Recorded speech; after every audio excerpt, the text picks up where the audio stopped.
Okay, so here we are with the 2004 Opel Zafira 2-litre TDI. The driver's side headlight bulb on the dip is not working, so I'm going to have to change the bulb.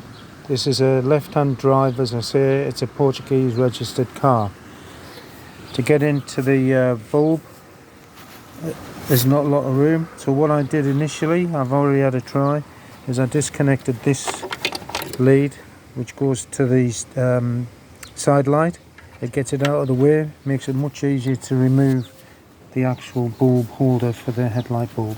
So what you do is, I recommend wearing gloves, is turn it to the left, okay, and then wiggle it a little bit and the housing will come out, bulb holder, as you can see.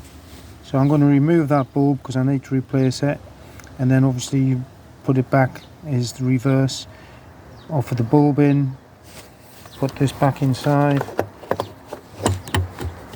turn it to the right to lock it, and obviously put on the connector for the side light.